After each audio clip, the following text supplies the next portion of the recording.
केज तालुक्यातील मस्साजोग गावचे सरपंच संतोष देशमुख यांच्या हत्येनंतर आणखी एक गुन्हा जो दाखल झाला केज पोलीस स्टेशनमध्ये, त्यामध्ये खंडणीचा गुन्हा दाखल झाला होता आणि याच खंडणीच्या गुन्ह्यामध्ये वाल्मिक कराड यांचं देखील नाव घेण्यात आलेलं होतं। त्याच्यामध्ये ते आरोपी आहेत आणि त्यांच्यावरील जो गुन्हा आहे तो आता मागे घेण्याच्या मागणीसाठी बीडच्या जिल्हाधिकारी कार्यालयासमोर उपोषण सुरू आहे। हे उपोषण मयुरीताई बांगर या करतायत, माझ्यासोबत त्या स्वतः आहेत। काय सांगाल, काय मागणी करताय? कारण त्यांच्यावरती खंडणीचे आरोप झालेले आहेत। तुम्ही मला तुम्ही असा प्रश्न विचारला की त्यांच्यावर खंडणीचे आरोप झालेले आहेत, ते दोषी आहेत का? फक्त आरोप झालेले आहेत। यांनीच बोललाय आता खंडणी जी आहे, जी 6 महिन्यापूर्वीची घटना आहे, ती खंडणी त्याचं तुम्ही आता उकलून काढताय आणि तर ह्याच्यामध्ये अडकवायचा प्रयत्न करताय। तुम्ही आज अण्णाला भाग पाडले ह्या गोष्टी करायला, स्वतःहून हे करायला। आमच्यामध्ये जिगर आहे, त्याच्यामुळे आम्ही स्वतःहून सरेंडर झालो।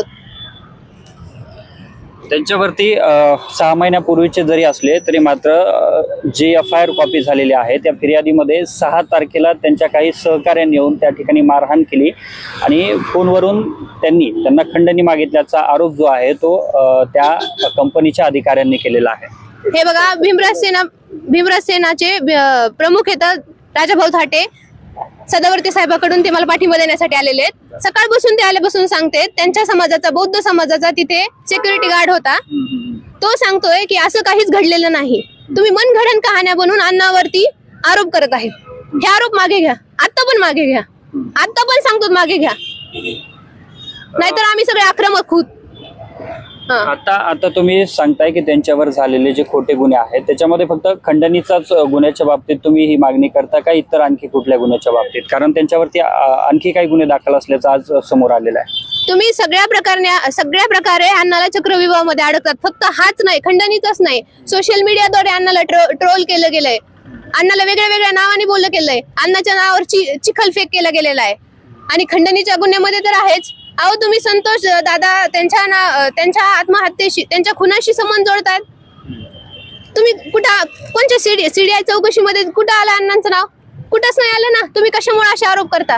काय तुम्हाला साध्य करायचंय? तुम्हाला साध्य काहीच करायचं नाही, तुम्हाला तुमच्या राजकीय पोळ्या भाजून घ्यायच्या, तुम्ही त्याच्यामुळे हे सगळं करतात। कोण राजकीय पोळ्या भाजण्यासाठी हा सगळा प्रयत्न करतात असं तुम्हाला वाटतं? मूक मोर्चामध्ये जे सर्व सामील होते ते सगळे पोळी भाजू प्रयत्न करतात।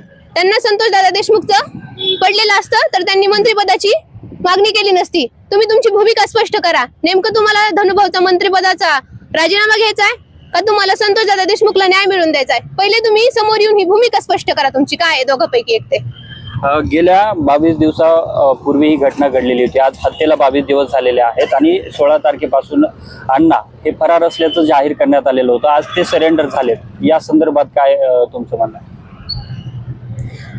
प्रकरण अण्णाच्या नावाखाली हे प्रकरण एवढं चिघळत होतं, आम्ही इतके दिवस झाले हे वाट बघून होतो की हे प्रकरण कुठेतरी शांत होईल, हे जे आरोप आहेत ते कुठेतरी मागे घेण्यात येतील। पण आमच्यामध्ये, वाल्मिकांमध्ये, आमच्या सगळ्यामध्ये एवढं जिगर आहे की आम्ही स्वतःहून सरेंडर झालो।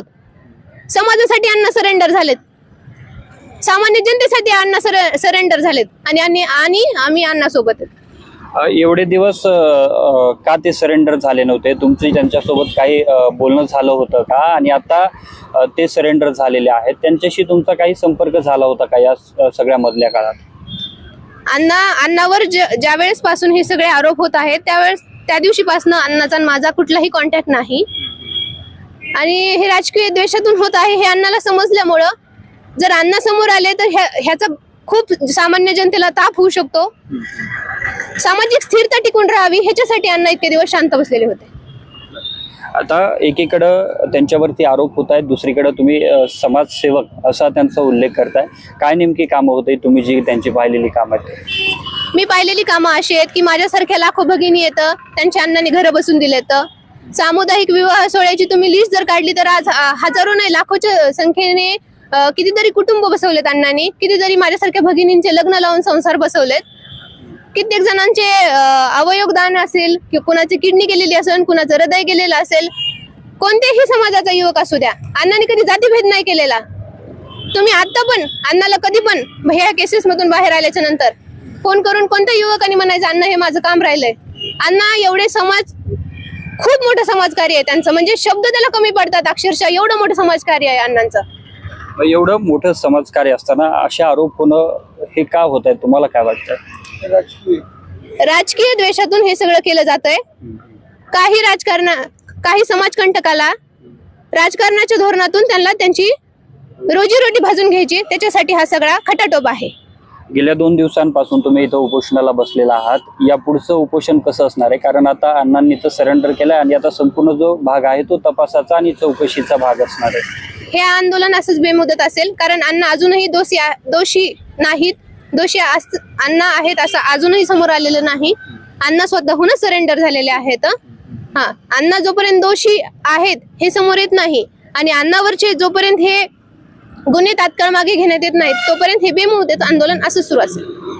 नक्कीच आपल्यासोबत समाजसेविका मयुरीताई बांगर या होत्या. त्यांनी वाल्मिक अण्णा कराड यांच्यावर जो खंडणीचा गुन्हा केज पोलीस ठाण्यामध्ये दाखल झालेला आहे तो गुन्हा मागे घेण्यात यावा, यामध्ये पूर्णपणे राजकारण आणलं जात आहे आणि राजकीय पोळी भाजण्यासाठी वाल्मिक कराड यांच्यावरती आरोप केले जात आहेत असा देखील थेट आरोप केला आहे. तर जोपर्यंत हा गुन्हा मागे घेतला जात नाही किंवा ते दोषी ठरत नाहीत तोपर्यंत आपण हे उपोषण मागे घेणार नसल्याचं त्यांनी स्पष्ट सांगितलंय. व्हिडिओ जर्नलिस्ट कार्तिक ढाणेसोबत मी अशोक काळकुटे, लढा न्यूज, बीड.